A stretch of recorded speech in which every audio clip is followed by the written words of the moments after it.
The chandeliers sparkled like falling stars, their golden light pouring over polished marble floors and velvet-draped chairs. The dining hall of La Verona. Royale was not just a restaurant, it was a palace disguised as one. Politicians, tycoons, and billionaires paid fortunes for a seat here, where each crystal glass held more value than a month's wages for ordinary people. Tonight, at the center table beneath the grand chandelier, sat Victoria Hale, a high-profile corporate lawyer with a reputation as sharp as her smile. Beside her sat a boy, seemingly out of place in such opulence. He was young, barely 13, his vest slightly oversized, his eyes darting nervously at the mountain of cutlery laid before him. His name was Malik Carter. He wasn't supposed to be here. He knew it. Everyone else knew it. Yet here he was, seated across from the billionaire Richard Kane himself, who had just excused himself for a private phone call in another chamber. Victoria leaned toward Malik and whispered, "Relax, sweetheart. Just sit straight, don't touch anything unless I say so." But before Malik could nod, the world collapsed. The double doors at the end of the hall burst open. A thunder of boots shook the polished floor. Diners froze, forks halfway to their mouths, as four masked gunmen stormed inside, rifles raised, dressed head to toe in black tactical gear. Their rifles gleamed under the chandelier light. Suppressors fixed, magazines locked. Gasps and screams filled the room. A waiter dropped his tray with a crash of silver plates. "Everybody down!" the leader roared, his voice echoing off the golden walls. The wealthy elite who just minutes ago bragged of empires now scrambled under tables, dragging jewels and designer suits across the marble like frightened animals. Crystal glasses shattered, wine spilling like blood on white linen. But the gunmen didn't care about them. Their rifles zeroed in on one table, the one where Victoria and Malik sat. Victoria's blood drained from her face as the barrels aimed directly at them. Her hand shot to Malik's arm instinctively. "What is happening?" "Hands up!" the leader barked. Malik's small hands shot into the air, trembling. His wide eyes reflected the chandelier light as his breath came ragged. Victoria raised her hands, too, her heart pounding so hard she thought it would crack her ribs. She tried to speak calmly, though her voice shook. "Please don't hurt him." "He's just a child!" The leader's masked head tilted. A low, cold laugh seeped from behind the balaclava. "Just a child?" he said, stepping closer, the rifle steady in his grip. He pressed the muzzle inches from Malik's temple. "Lady, you have no idea who this boy is." The hall froze. Guests cowered behind tables, peeking out with wide, horrified eyes. Even Victoria, sharp and fearless in courtrooms, felt her throat tighten. She turned to Malik, whispering frantically, Tell them you're nobody." But Malik couldn't speak. His lips parted, but no words came. His silence was deafening. The scarred man among the attackers pushed forward, ripping off his mask just enough to reveal a jagged scar that stretched from his temple to his jaw. His eyes locked on Malik with venom. "There he is, the one we've been searching for. The son of the man who destroyed everything we had." Gasps spread across the restaurant. Richard Kane, who had returned to the doorway, froze in shock. His face drained of color. Victoria whipped her head toward Malik, disbelief etched across her face. "Son, what is he talking about?" "Malik, what are they saying?" The boy's eyes welled with tears, but his jaw clenched. He still said nothing. The scarred man raised his voice, spitting the words like poison. "Tonight the world will know the truth. He's not just some waiter's kid. He's the heir to a bloodline of betrayal. And we've come to finish what his father started." The chandelier's light flickered. The golden palace suddenly felt like a gilded prison. Victoria's hands trembled as she gripped Malik's arm tighter. "Malik, who are you?" The boy finally looked at her, his eyes burning with a secret far older than his years. And in that instant, everyone realized this wasn't just a hostage situation. It was the unmasking of a truth powerful enough to shatter lives. For a heartbeat, the hall stood in silence. Even the chandeliers seemed to shiver as if the crystals themselves feared the answer. The scarred man sneered, stepping closer, his boots echoing like hammers against the marble. "You want to know who he is? Fine, he's the ghost your world forgot. The son of a man whose name was erased from every book, every archive, but not from our scars." Gasps rippled through the hall. The billionaire guests whispered in terror, their trembling voices weaving a tapestry of fear. Victoria's throat tightened. She looked at Malik, desperate. Tell me they're lying. Please, Malik, say something. But the boy's silence screamed louder than their guns. His small fists clenched, his jaw locked, eyes fixed on the floor. Richard Kane finally stepped forward from the doorway, his voice sharp, commanding. You've made a mistake. Whatever your grudge is, it's with me. Leave the boy. The scarred man's laugh was bitter, hollow. With you? Kane, you're just the puppet. He's the legacy. The empire you built rests on the ashes of his father's name. Kane's chest tightened, his hands curling into fists. He glanced at Malik. Really? Looked at him this time and something shifted in his eyes. Recognition. Fear. No, Kane whispered under his breath. It can't be. Victoria caught it. Her gaze darted between Kane and the scarred man. What are you all hiding from me, from us? The leader of the gunmen slammed the butt of his rifle against the table, shattering glasses, wine spilling like blood across linen. On your knees, boy, he barked. Malik flinched but obeyed. His knees hit the marble with a painful crack, his small frame dwarfed by rifles pointed at him from every angle. Victoria lurched forward. Stop, he's just 13. You can't. The scarred man cut her off with a snarl. 13 years of stolen breath. 13 years we've waited for this moment. He crouched in front of Malik, gripping the boy's chin and forcing, his gaze up to the chandeliers. Blinding light. Look at him. Look at his eyes. The same fire, the same defiance, the same cursed blood that burned our world to ash. Malik's lips trembled. He finally whispered, his voice soft but steady. You don't know me? The scarred man's grin faltered. For a moment, something flickered in his hardened eyes. Fear. Victoria's mind was spinning. Bloodline, betrayal, fire. None of it made sense. Malik was an orphan, that's what she had been told.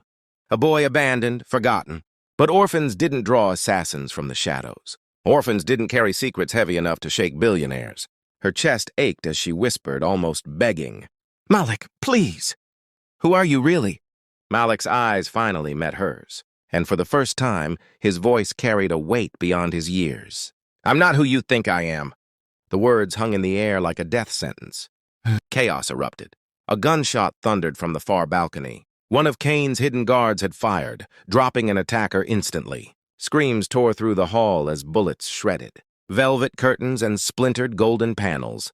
Guests scrambled, crawling beneath tables, sobbing, clutching jewels that meant nothing now. Victoria threw herself over Malik, shielding him as glass shards rained from shattered chandeliers. Stay down, she cried, pulling him against her. But Malik's gaze never left the scarred man, who, despite the storm of gunfire, stood tall, unfazed. His eyes burned with one truth. This ends tonight, the scarred man hissed. Malik's voice shook, but he whispered to Victoria, words only she could hear. They'll never stop. Not until they bury me with him. Her blood ran cold. With him? Who? Malik swallowed hard, his jaw set. My father. The hall seemed to freeze around that confession. Bullets still flew, screams still echoed, but Victoria heard nothing. Only those two words. His father. A father powerful enough to rewrite history. A father dangerous enough to make the richest man in the room tremble. A father whose shadow still haunted the world through the boy who bore his blood. And in that moment, Victoria knew. This night wasn't about ransom. It wasn't about power. It was about a bloodline. A legacy the world thought was dead. And Malik Carter was the living proof it wasn't. The gunfire had stopped as suddenly as it had begun. Smoke coiled in the air like restless spirits, drifting above overturned tables and shattered glass. The smell of gunpowder clung to every breath. But louder than the chaos was the silence that followed Malik's words. A father powerful enough to rewrite history. A father dangerous enough to make the richest man in the room tremble. A father whose shadow still haunted the world through the boy who bore his blood. Victoria's fingers tightened around Malik's arm, her voice a desperate whisper. Malik, what are you saying? Who was your father? But the boy said nothing more. His lips pressed shut, his eyes brimming with a secret that weighed like chains. The scarred man rose slowly, blood seeping from a fresh graze on his arm, but his smile remained cruel. You hear that? He shouted to the trembling elites cowering in corners. The bloodline lives. The monster you thought buried still breathes through him. The gunmen shifted uneasily, their rifles trembling in their hands. Even they seemed unsettled by Malik's quiet defiance. Richard Kane stepped forward now, his face pale, his usually commanding posture shaken. "That's impossible," he muttered, his eyes never leaving Malik. "He died. I was there. I saw—" His words faltered. His fists clenched. The scarred man's laughter cut him off. "You thought he died. You thought you buried every trace, every whisper, but you left behind one thing you could never erase." He jabbed a finger toward Malik, his voice sharp as a blade. "His son!" Gasps shuddered across the hall. The chandelier above flickered, its light dancing across faces frozen in terror. Victoria felt her heartbeat thundering in her chest. She turned to Kane, her voice sharp. "You know something. Tell me, what is this about?" Kane's jaw tightened. His eyes flicked toward Malik and then back to the scarred man. "This isn't the time." "Not the time?" Victoria snapped. "A child has guns to his head because of something you're hiding. If you know who his father was, you need to—" "Enough!" Kane roared, his voice reverberating through the hall. For a moment, everyone fell silent. But silence did not erase the truth. Malik's small voice broke it, steady and low. "They're not lying." Victoria's heart dropped. She turned to him in disbelief. "Malik." His eyes shimmered with a mixture of fear and defiance. "My father was a man you'll never read about in books. A man erased from history. But he was real. And everything they lost was because of him." The scarred man's face twisted with rage and grief. "You call him a man? He was a devil! He built empires on blood and betrayal. We watched our families burn while he stood laughing on the ashes." Malik flinched, pain flickering across his face, but he didn't look away. Victoria's mind reeled. She wanted to deny it, to say the attackers were madmen spinning lies. But Kane's expression said otherwise. His silence screamed guilt. The truth was there, crouched like a predator in the shadows, waiting to strike. Suddenly, the leader of the gunmen slammed his rifle against the marble floor. "Enough stalling! Tonight we end the bloodline. No more heirs, no more shadows. The boy dies here." "No!" Victoria cried, throwing herself in front of Malik. "You'll have to kill me first." The leader's cold eyes glinted behind his mask. "If that's what it takes." He raised his rifle, but before he could fire, Kane's voice cut through the hall, sharp and commanding. "Stop!" The billionaire's face was a storm of fury and fear. His fists trembled, his breath ragged. "You want the truth?" he shouted, his voice echoing off the golden walls. "Fine, you'll have it. But know this. If you kill that boy, you won't just be ending a bloodline. You'll be unleashing a war none of you are ready for." Every gunman froze. Even the scarred man faltered. Victoria's breath caught. "A war?" Kane's eyes locked on Malik. His voice dropped, low and heavy with something between dread and awe. Because his father wasn't just a man. He was the kind of king who never really dies. The room fell into silence so thick it felt suffocating. Even the gunmen shifted uneasily, their rifles still raised, but their confidence faltering. Victoria blinked, her throat tight. "A king? What do you mean?" The scarred man snarled, stepping forward, his face contorted with hate. "Don't you dare call him a king!" He was a tyrant, a butcher. We called him something else. His voice broke as if the word itself carried poison. He spat it out like venom. "The Black Serpent." Gasps rippled through the shattered hall. Some of the older guests, the ones who had built empires, decades ago, paled instantly, their eyes widening in recognition. Whispers tore through the crowd. Victoria's head spun. "The Black Serpent?" Kane's fists clenched. His eyes shut for a moment, as if wrestling with memories he had buried long ago. "That name wasn't supposed to survive," he muttered. "We erased it. We had to." Malik's shoulders stiffened. For the first time, he looked up, meeting the scarred man's burning gaze head-on. "My father wasn't a serpent."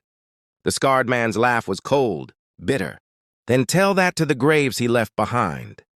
Victoria stared at the boy, the pieces of a puzzle beginning to form, though the picture was too monstrous to believe. This wasn't just about corporate secrets or political grudges. This was about a shadow war that had been wiped from history, intentionally. "Richard," she whispered, turning to Kane, "tell me the truth. Who was his father?" Kane hesitated. His eyes flicked to Malik, then back to the trembling elites, the masked men, the terrified faces around him. His jaw tightened. "If I speak his name aloud," Kane said grimly, "every man in this room will remember what it means. And fear will spread faster than these bullets." The scarred man cut him off with a roar. "Then let them remember. Let them choke on it, because the sins of the Black Serpent live in his blood, and tonight we cut them out." He raised his pistol and pressed it against Malik's forehead. Victoria screamed, throwing herself between them again. "Stop! You're all talking about ghosts and monsters. He's just a boy." The scarred man's eyes narrowed. His voice was ice. "He's not just a boy. He's the last living heir to the Serpent's throne." Malik's breath shook. He whispered under his breath, almost too quiet to hear, "I never asked for his throne." But the scarred man heard. He leaned closer, lips curling. "Blood doesn't ask. Blood commands." And then the chandeliers flickered. A second squad of armed men stormed through the opposite entrance, rifles raised. Their black uniforms bore no insignia, no flag. Their leader barked an order. "Protect the boy!" Chaos exploded again. Gunfire erupted from both sides, echoing like thunder. Glass shattered, tables splintered. Guests screamed as the Golden Palace turned into a war zone. Victoria dragged Malik beneath the cover of a toppled table, bullets sparking against marble just inches away. Her heart hammered as she pulled him close. "Malik, what's happening? Who are these people?" The boy's face was pale, his eyes wide, but there was no more running from the truth. His lips parted, and in a voice steady despite the chaos, he said, "They're not here to kill me. They're here because of who my father was." Victoria's eyes locked onto his, searching. "And who was he?" Malik swallowed hard. His gaze hardened, a fire sparking in his young eyes. "They called him the Black Serpent. And if I die tonight, his empire dies with me." The words hit the room like an accusation thrown into a quiet graveyard. For a moment, the only sound was the faint drip of a wine glass leaking onto linen. Then 100 hearts began to pound as if in answer. Victoria felt the blood drain from her face. She pressed her forehead to Malik's shoulder, trying to steady him, to steady herself. Around them, the gunmen offered no comfort, only intent, hatred, and memory. Even the new squad that had burst in to protect the boy now looked uncertain, as though they had been handed a map to a place they were afraid to enter. Kane's hands trembled. He swallowed, and then, as if some invisible chain had been pulled free inside him, a name ripped from his chest and fell into the gilded air. "Adrian Voss," he said, each syllable a stone. His name was Adrian Voss. A ragged sound, half gasp, half curse, escaped the scarred man. The mention of the name made several of the older guests go still as if struck. A few, who had once moved in the circles where dark things were named, recognized the cadence of history in the syllables. "Adrian Voss?" Victoria echoed, tasting the name like it was toxic. Who was he?" Malik's small chest rose and fell. He drew a breath, and the room leaned toward him as if the boy's breath itself might disclose a verdict. "My father," Malik said quietly, "was Adrian Voss. He built things, industries, networks, cities. He called himself a businessman. To others, he was a savior. To a lot of us, he was what he made himself, the Black Serpent." The two words, Adrian Voss, stole the air. With them came 1,000 little memories that Kane had spent years trying to smother. Whispered meetings at waterfront warehouses, ledgers that changed hands at midnight, the burnt-out farmhouse in Veracruz that no one ever spoke about. They came like a tide. The scarred man spat blood onto the marble. "Voss," he said, the name like acid on his tongue. "We buried his throne with blood. We watched our children eaten by the wars he started. My sister," he choked, the grief making his voice full. "My sister was 8 when the fires came." "Enough," Kane rasped, though he did not look at the scarred man. His eyes were fixed on Malik, and in them, Victoria saw an old man remembering a younger self, smarter, colder, and cruel in ways she had never known. "You do not understand what you are calling for. Voss was a complex man. He built and he destroyed. He did wrong. But that man is gone." "Gone?" the scarred man barked. "Gone?" "You lit the pyre and called it burial. You buried him alive with lies." His eyes burned. "You told us he was dead." Kane's jaw worked. He had told that lie years ago when the world needed a corpse to move on. He had signed paperwork, leaked a false obituary, and watched as headlines pronounced the Black Serpent dead. He had stood on a balcony and told the world a story that made his name safer. He had not known then that the serpent spits more venom from the grave. Malik pressed his forehead against Victoria's arm. The boy's voice became steadier, as if the admission itself steadied him. He used many names. He loved power more than people. We changed my last name so I'd be hidden. Carter is a name that goes nowhere. But his blood does not forget. They remembered. A veteran of the room stepped forward from the cluster of frightened guests. An old woman whose pearls were threaded like rosary beads of experience. Adrian Voss, the Black Serpent, she whispered. There were rumors. Finance collapses blamed on him overnight. Entire towns swindled. Entire banks folded. He vanished when the indictments came. They said the evidence was burned. They said his body was found in an empty lot. We made him a ghost. We breathed freedom into a lie. The second squad, still nameless, still in those black uniforms, lowered their rifles, but only a little. Their leader, a broad-shouldered man with soft eyes, looked to Kane as if waiting for permission to intervene and found only a man who had just admitted complicity. You helped bury him, didn't you? The scarred man spat at Kane. You thought you could erase the consequences with ink. You thought that if the world didn't remember his name, you could forget his sins. You were wrong. Kane closed his eyes. He did not deny it. He had made deals with men in suits and papers that redefined ownership and history. He had paid lawyers to scrub the record. He had paid forces to make sure a corpse would stay a corpse. How do you expect us to believe you now? Victoria demanded, voice cracking with fury she hadn't known she possessed. You admit you helped erase a man, and now you expect me to fix it? Kane finished for her, voice hollow. You expect words to stitch the wounds? Fix? There is nothing to fix that doesn't uproot everything we have planted. From the other side of the table, the scarred man eased back and, for the first time in the night, his face showed a plan older than hatred. You think we came for ransom? He asked. We came for truth. For accountability, for the families you made ghosts of. We came because the next generation, his children, carry the debts of the last. Then why bring a child? One of the guests cried. Why put him in danger if it's justice you seek? Because a confession must have a listener, the scarred man said. Because a man who erases truth must see his lie named. And because a son by blood must answer for the father's crimes, or be forced to live free of them. Malik laughed then, a brittle, frightening sound. You would rather cut me down than let me make my own choice, he snapped. You would rather the last of a line die than change the world. In the din, the leader of the unmarked squad barked. Enough of this. He stepped forward and, without preamble, grabbed hold of Malik's shoulders. He pressed his forehead to the boy's and said, low and urgent, we protect what remains, not because of him, but for him. If his life gives us a chance to stop men like Voss, we will seize it. The scarred man's eyes narrowed. Then why show mercy? Why drag him into your theater of revenge? Because revenge without restraint makes us the same as those we punish, the leader answered. We aren't warriors for their ghosts. We are guardians for their children. We aren't here to repeat history. We're here to end it. A shell of a man, one of Kane's guards, fell forward then, bleeding from the shoulder. The gunfire that had stilled flared anew as pockets of violence resumed. Between massed groups, amid it all, Victoria pushed herself up, eyes blazing. Malik, she said, tell him. Tell them what you want. Tell them you don't owe the world your death. Malik's jaw set. He raised his head.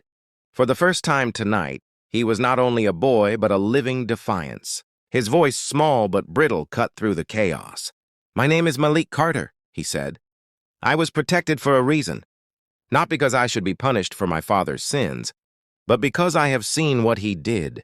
I will not repeat it. I will not build an empire on corpses. The room shifted. A murmur of confusion threaded through the survivors.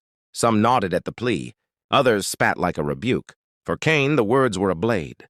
He had once thought he could make the world safer by scooping away names and histories. Malik's plea was a mirror showing him a monstrous reflection. You speak as if you know what to do, the scarred man sneered. You are still a child. Words don't stop institutions. They don't unmake industries. They don't bring back the dead. No, Malik said. But they can stop men from becoming monsters. They can take power from the hands of those who profit from suffering. I don't want his throne. I want those men punished, but not with my blood. A silence fell that felt less like a pause and more like a hinge waiting to be turned.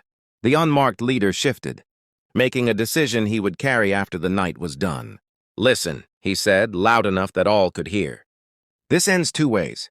You either kill the boy and bury the last trace of that name, continue the cycle, or you spare him. Let him live and risk the anger of those who have paid blood for this revenge. But if he lives, we protect him.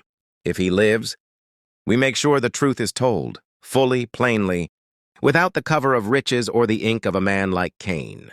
Cain's face went white. He clutched at his suit lapel as if it were a rope he might use to pull himself up. Victoria studied Malik, the child before. Her had the bearing of a man, making an impossible claim, that the past could be answered by choices, that justice could be sculpted from living mercy rather than dead vengeance. Outside, beneath the marble steps of La Verona Royale, sirens wailed faintly, a world imagining the pieces of a story that only tonight had begun to unfold. Adrian Voss, the scarred man hissed once more, voice small now and more human than any name. We will not forget. Malik looked toward Cain and then at the scarred man, then closed his eyes for a fraction of a second, a breath to gather the weight of all he had been given, all he had been forced to inherit. When he opened them, they were steady. Then remember everything, he said.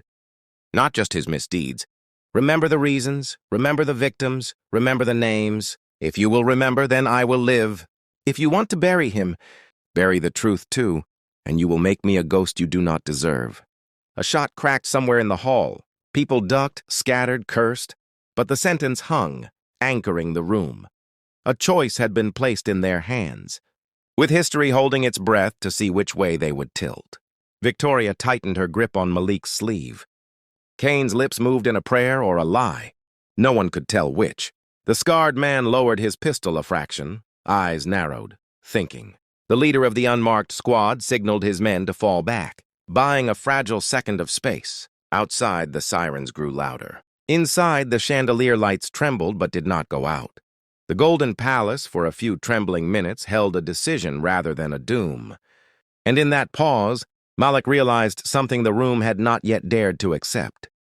Revealing a name had not killed the serpent. It had only woken it. And the war for what came after his father's shadow was just beginning. The words hung in the air like thunder, shaking every soul in the golden hall. The scarred man's lip curled into a snarl. Finally, the sun admits it. Adrian Voss's blood flows in your veins. The name struck the room like lightning. Adrian Voss, once whispered in shadows, once feared across continents, the man who built empires on corruption, who toppled governments with a signature, who made billionaires bow. The Black Serpent. Gasps tore through the crowd. Some of the older elites clutched their chests as the memories resurfaced. Others shook their heads in disbelief, refusing to accept that the serpent's bloodline had survived. Victoria's hand flew to her mouth. She turned to Malik, her voice breaking. Malik, Adrian Voss was your father? The boy's jaw trembled, but he nodded once, his young face hardening with a maturity no child should carry. Gunfire still echoed as the second squad clashed with the attackers, bullets chewing through marble, chandeliers crashing down in sparks. The restaurant, once a palace, had become a battlefield of fire and smoke. Richard Cain stepped forward, his voice booming above the chaos. Stop this madness. You think killing a boy will erase Adrian's shadow? His name has already outlived him. The scarred man whipped his pistol toward Cain. You were his partner once, his ally. You profited from his poison. Cain's face hardened. And I spent the rest of my life atoning for it. Victoria's heart lurched. Partner? Atone? Her sharp lawyer's mind connected the dots. Cain wasn't terrified of Malik because of who he was. He was terrified because Cain himself had been part of the Black Serpent's rise. The scarred man shoved Victoria aside and seized Malik by the collar, dragging him upright. His pistol pressed against the boy's skull. Adrian Voss destroyed my family. He burned everything I loved, And tonight, his legacy ends with you. Malik's eyes, those haunting, burning eyes, met the man's with unexpected defiance. My father built his empire on fear, but I'm not him. The scarred man's finger tightened on the trigger. Blood doesn't change, boy. And then, bang! The shot rang out. For one heart-stopping second, the world froze. But it wasn't Malik who fell. The scarred man's body jerked back, his pistol clattering to the floor. A crimson hole bloomed in his chest as he collapsed, lifeless. Smoke curled from Richard Kane's pistol. The billionaire stood firm, his face carved with grim finality.